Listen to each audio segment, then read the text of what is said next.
Hello and welcome to the first video in my All About That Base series. Now in this video I'm going to be showing you how to make a woodland path base that will look something a little bit like this. Now I'm going to be making two slightly different variations of this with slightly different paths. But the choices are completely up to you. This is just an overall view of how to make this style of base. So I've got my two 40mm plastic bases here. I think I just got those on eBay. And the first thing I always do when I make a base with grass is to add a little bit of texture. Because when you're out in nature and you look around, you'll see that it's very rare that any kind of grassy surfaces are completely flat. That kind of thing just doesn't really exist in nature. So my favourite thing for adding texture is the Vallejo Rough White Pumice. It's great, it's not too expensive, and it lasts for ages. It dries quite quickly, and while it's drying as well, you can also press items into it that will dry into the pumice when the whole thing's dried. And you'll see how useful that is in a minute. So the first thing to do is just take a nice big dollop, that's the technical term, and get it on your base. And then we're just going to smear this out. You don't have to be very neat or even, because as I said, things aren't flat and even in nature. Everything's a bit messy. So we're just going to smear that round. Get it all the way up to the edges, all over your fingers probably as well. And then once that's covered, you can start adding the details. So the first bit of detail to add on this one is the path itself. Now for that, I'm going to be using this product here, which is fine granite ballast, and I'm also going to be using the extra fine version of the same thing. These two products work brilliantly together to get a nice natural looking rocky effect, so I always use them. So you're just going to take a pinch of the slightly bigger stones and you're just going to gently start sprinkling them along in a straight line across the middle of the base. Doesn't matter if you get some on the side, because that just adds to the natural look. So like I've got a piece here and here, but that's absolutely fine. And then you're going to take some of the extra fine, just a little pinch of this, and you're going to sprinkle that over where you put the previous granite. And what you'll see is that this slowly starts to fill in the gaps between the bigger chunks, and it just makes for a really nice texture. So one thing I do as well when I'm using this pumice and these granites is that I do let them dry almost completely before I tap off the excess, because otherwise you run the risk of it all coming off and just making a bit of a mess. So I'll leave those to dry, but in the meantime I'm going to add some extra details to the surrounding areas. So one thing that I've got here is a teeny tiny skull. These are all from the Citadel box of skulls. It's a great thing to buy if you're going to be making loads of bases. Seems expensive, but there are so many skulls in there, and I've been using it for months and I've barely touched the surface with them.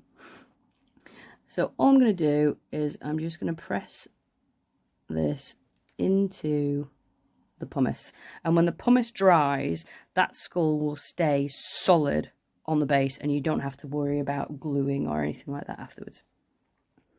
And then the next thing I've got are some little tiny pieces of cork bark. Now the great thing about this stuff is that once it's painted, it really does look like rock.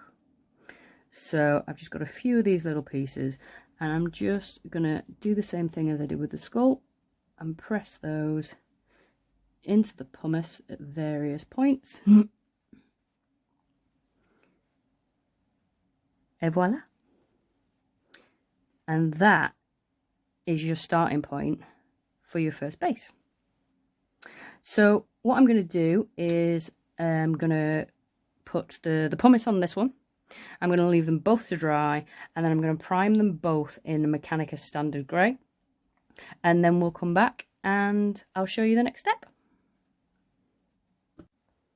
So, as you can see, I have added the pumice and some rocks and a skull to this one as well. And then I've primed them both badly. I'm rubbish at priming. So the next thing we're going to do is we're going to start applying some paint. And the first bit we're going to want to paint is the skulls. So I'm going to be using Citadel's Morghast Bone base paint. And I'm just going to put a little drop on my palette. I'm not using a wet palette for this because I'm only using small amounts of paint. Put that on there. Grab my small brush, a little bit of water, and then we can start applying a base coat to these skulls. Now at this particular point you don't need to be too careful because everything else is going to be painted anyway. And again, if the paint's a little bit watery, it doesn't matter too much because there's going to be some extra layers going on this. We just want to get a little bit of colour on the skulls.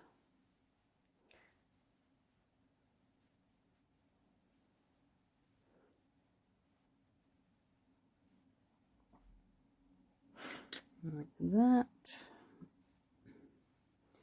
And then the one just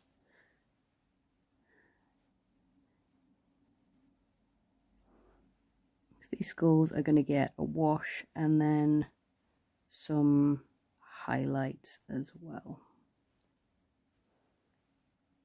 So there we go.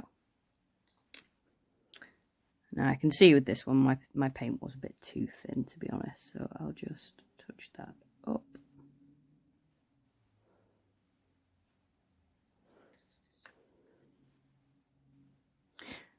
And then when they're dry, we'll be moving on to the next step. So next we're going to be painting the dirt, the earth of the bases. And for that we're going to be using Citadel's Steel Legion Drab. So as always, give the paint a good shake. A little bit on the palette. And for this bit I always use an old brush, simply because we're painting onto quite sharp textures, and if you use a good quality expensive brush for that, you run the risk of damaging the bristles. So I always go for the cheaper, older brushes for this. And you can be quite liberal. We're not being sparing with this, and we're just going to apply that everywhere. Now the bits you've got to be careful of on this are that obviously you don't paint the skull, and that you try not to paint the rocky protrusions. So I'm just going round the edges of the rock with this, being as careful as I can, so that everything that's on the ground is painted this colour, but the other stuff is kept to the colour it should be. So I'll finish these up and I'll come back in a minute. So as you can see, I've applied the Steel Legion Drab to all of the dirt areas on both bases, and yes, I've fixed the skull that I made a pig's ear of. So the next step is to apply a wash, and for this I'm going to use Agrax Earthshade by Citadel, and I'm going to apply this really quite liberally using an old brush over everything on both of the bases. Now you want to let this pool in all the recesses and just give it that kind of grimy, earthy look. The great thing about using a wash like this is that you don't really have to be a brilliant painter, because the way I always see it is that a good wash hides a multitude of sins. So, you know, there's little bits on here where I've messed with the primer, but once I've got that wash on, you're not going to be able to see that. So I am going to do that all over, making sure I get into all the recesses. And you can see already how much that has changed the colours of both the dirt and the rock and the skull. And that's just going to give us a really nice base to work from for the next steps. So I will finish doing this one and then I'll be right back. So the wash has dried, and as you can see, it's settled into all the recesses and given the bases some real depth and texture to them. So the next thing we're going to do, just to bring out that texture even more, is some dry brushing. So I've got my piece of kitchen roll here, and first of all I'm going to dry brush on the dirt, and for that I'm going to use Citadel's Zandri Dust. So I'm just going to put a tiny little bit on the kitchen roll. I'm going to take just a small dry brush and dip it in. I'll show you on here. Dip it in, and then it seems counterintuitive, but you're pretty much just going to wipe off nearly all of the paint so that you're a bit like that. And then you're going to pick up one of your bases and you're just gently going to swipe your brush across all the raised edges, and you can see how that starts to lighten up the raised parts. And if you do that all over the dirt areas, if you start running out, you just put a bit more on, and it really highlights all the textures on the base. Don't worry too much if you accidentally hit any of the rocks, but try to keep it just to the dirt areas. And then I'll just quickly do the next one, exactly the same, just hitting those areas that we painted with the Steel Legion drab.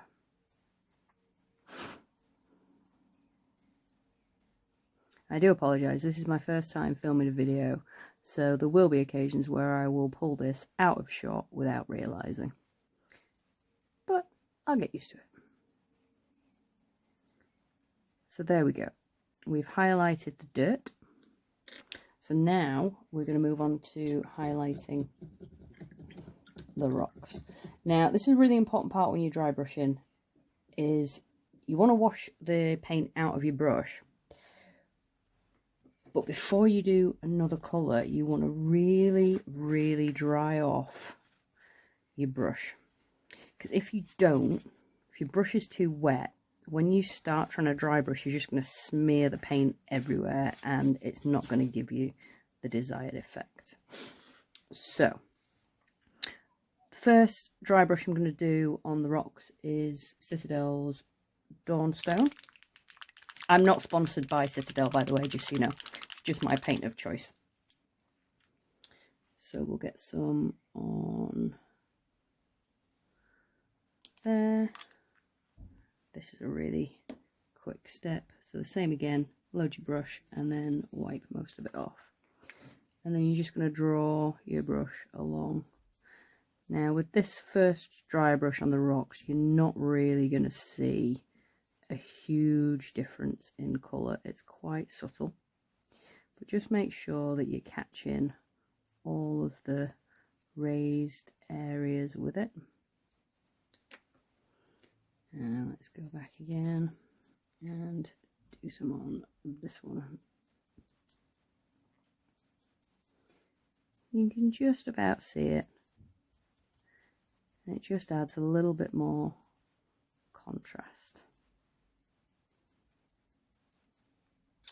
So then we're going to lighten it up a little bit more and use Citadel's Administratum Grey. And again, this is going to be quite a subtle one.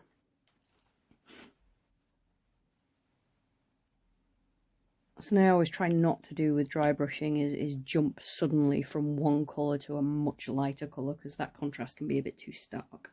So I always try and go in small steps, if you like, to get from the really dark recesses all the way up to the brightest highlights. So you can see there that that's really starting to pop and starting to look like actual rocks. And then on that one, just get that on there. Get a little bit more on our brush. Wipe off all the excess. And don't worry too much if you do go a little bit heavy-handed with this, because rocks are all different colours, and you know there's no uniformity in the rocks you'd see out and about. So you can see now that this is really starting to highlight and bring out this path down the middle of your base there. And then as a final highlight on the rocks, we're going to use Citadel's Terminitus Stone, which is actually a dry brush paint. So this paint is specifically for this purpose. And as you can see in there, it's not really a normal paint consistency. It's like a very thick paste. So you kind of have to scoop it out. And again, it's the same principle. Just brush it into there. And then this is just going to be a very fine, light dry brush on just the very most raised edges of all of the rocky areas. Now, as I'm going through this, obviously I'm telling you what specific paints I'm using, but it really is just a guide. I know some people prefer Army Painter, some people prefer Vallejo. It just so happens that my collection is Citadel paints, so that's what I use. But, you know, experiment with different colours, find similar colours to the ones I'm using. There is actually an app, I can't remember what it's called, but it converts one paint into a similar colour of another make. So if I'm telling you to use Citadel Administratum Grey, you can go onto the app, put that in, and it will tell you what the closest equivalent is in Vallejo or Army Painter. So that's the dry brushing done. So we'll just get rid of that. And then next we're going to do a little bit of a highlight on our skulls, and for that I'm using Citadel's Screaming Skull.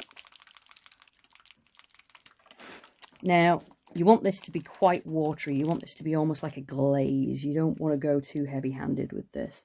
So I'm just going to put a tiny drop on my palette. I'm going to get my old brush, dip it in the water, and just really water that down quite a bit.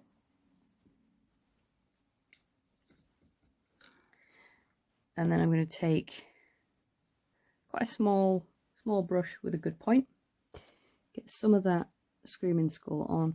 And what I'm going to do is, you can do this on kitchen roll if you want, but I prefer to do it on my thumb. I'm just going to wipe off most of the excess. And then I'm going to take the side of the brush and I'm just going to highlight and go round this skull, highlighting all the areas, leaving some areas uncovered with it so that you can see the Agrax Earth shade that we applied earlier popping through. And it just gives that illusion of the light catching it, and you can see the difference in the light and the dark.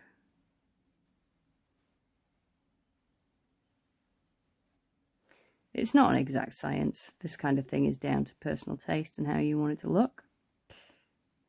So for me, that'll do. And then we're going to do again on the second one. So just lightly apply this.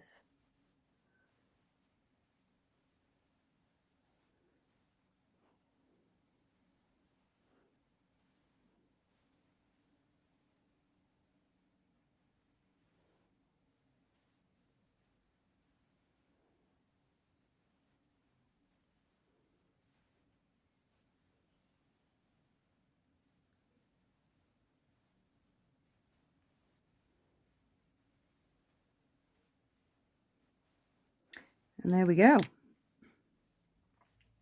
So, that's it for painting. Everything we want to do painting-wise is now done. So now we get on to the fun bit. This is where we get to decorate them however we want. And to do that, we're going to use a few bits and pieces. So, to start with, I'm going to go back to this one, because at the moment you might be thinking, well, there's no path on that. So that's what I'm going to do next. So what I've got here is natural dried coconut fibre. Now you can buy this online. I think they sell it in pet shops because they use it in terrariums for lizards. And it's got all of these fibres and big chunks in it. So what I've done is I've sieved some to make it much, much finer. And I've kept that off to the side. So all I'm going to do is take an old brush and some basing glue, some scatter glue, but you could just as easily use PVA if you want to. I'm just going to run a strip of this down the middle of the base. Then I'm going to take a little bit of water on my brush. I'm just going to spread this out, mixing it with the water as I go, until I've got a nice line down the middle. It doesn't have to be even, doesn't have to have straight edges. It can be as messy as you want. I'm going to spread that out like that. And then all we're going to do is much like we did with the other one, is we're going to take this coconut fibre and we're going to sprinkle it over everywhere that we've got the glue. And it doesn't matter, you can keep piling it on. This reminds me of when I was a kid and I used to do glitter pictures at school. Great fun.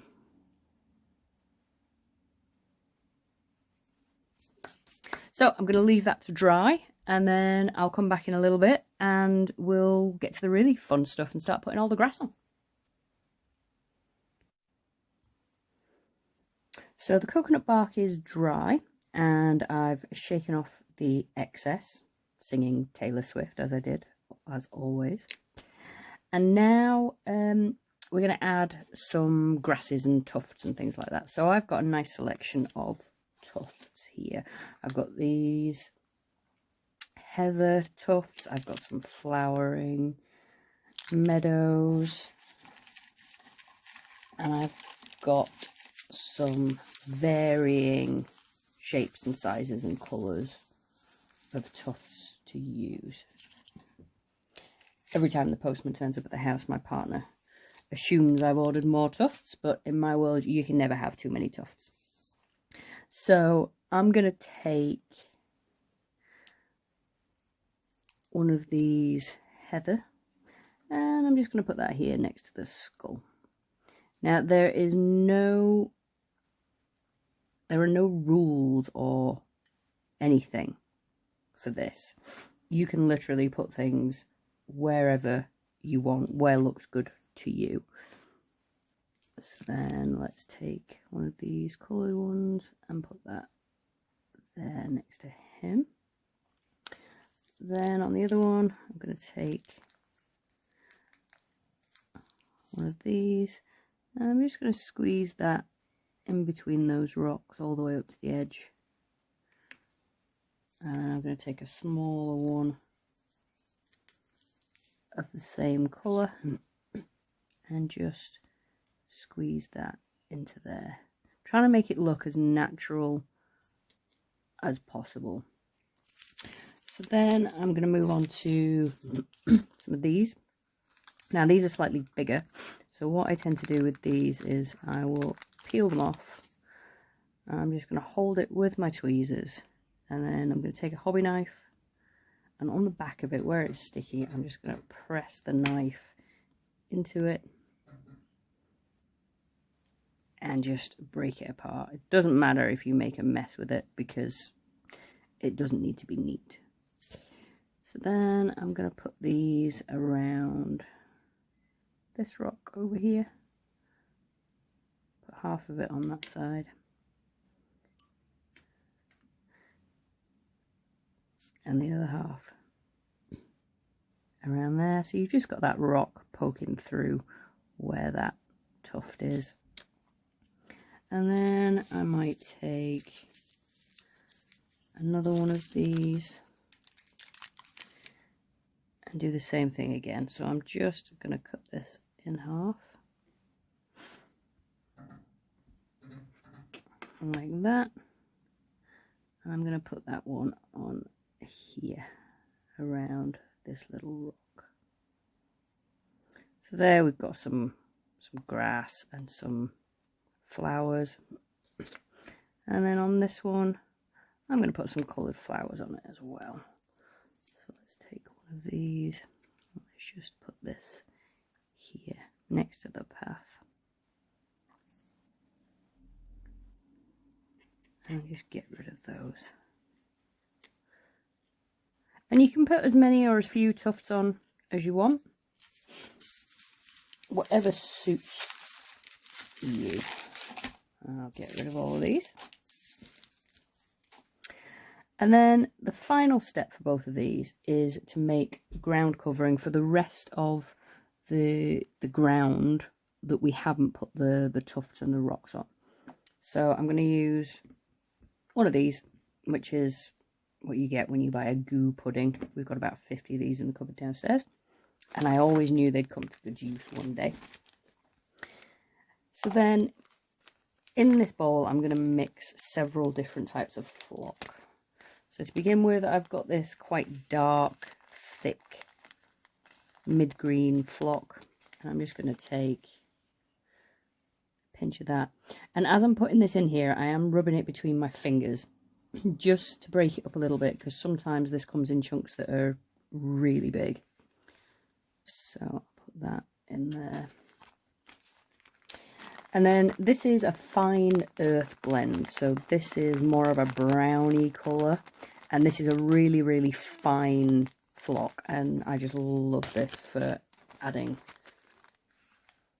nice earthy tones to my bases. So I'm going to put in a good few fingerfuls of that,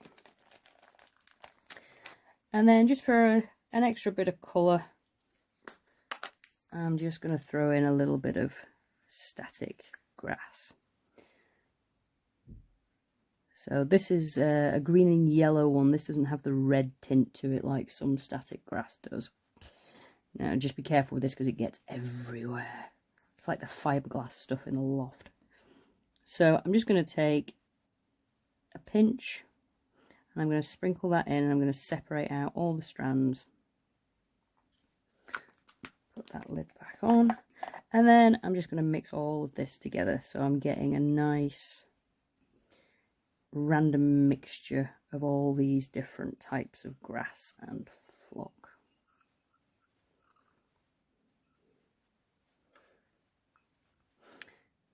And then I'm going to take some of my scatter glue again. I'm going to put it on my palette this time because I want to be a bit more careful. So I'm going to put some of that on there. Get one of my old knackered brushes again and mix some water in with that glue. We want it to be, for this purpose, we want it to be quite a bit thinner than last time. So I'm adding quite a lot of water to it. And then just with little bits on my brush, I'm just going to go in to all of these bits that are around the path and around the rocks. Now don't worry too much if you get the glue on the rocks or on the path or anything, because you know that kind of thing happens. You'll get bits of grass and dirt everywhere. And also don't worry too much if you miss any of the brown ground covering, because it adds a little something if there's little bits of ground poking through. So I've done that one, and then I'll do the same on this one. And as you can see, hopefully, I'm going up to where the edge of the coconut fibre is, so that when we put this grass on, we'll have a nice defining line between the path and the grass. So I'm just putting that there. And the same on the other side. All of that around there. And these are ready for dunking. So I'm going to take this one, and what I do is I put the base in my little goo holder. I wipe the excess glue off my finger first, because otherwise I'm going to have more grass on me than the base. Then I just take little pinches of it and I drop it onto where I've put my PVA glue or my scatter glue. And now, because this is flock and it's not just static grass, it's a little bit spongy. This is foam flock, so you're going to want to kind of press it in a little bit into the areas where you've got the glue, just to make sure it sticks. And then once that's done, just leave it to dry for a couple of minutes, and then do the same on this one, putting it on and just pressing it down.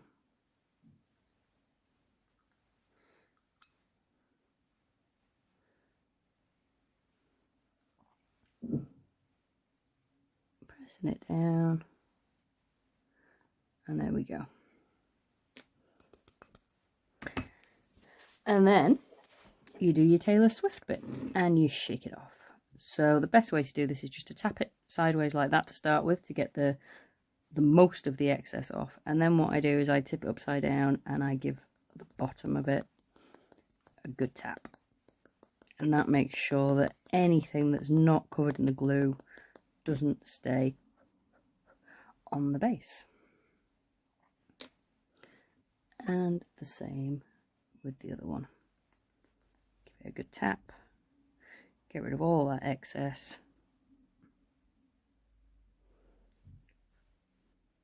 White brown there.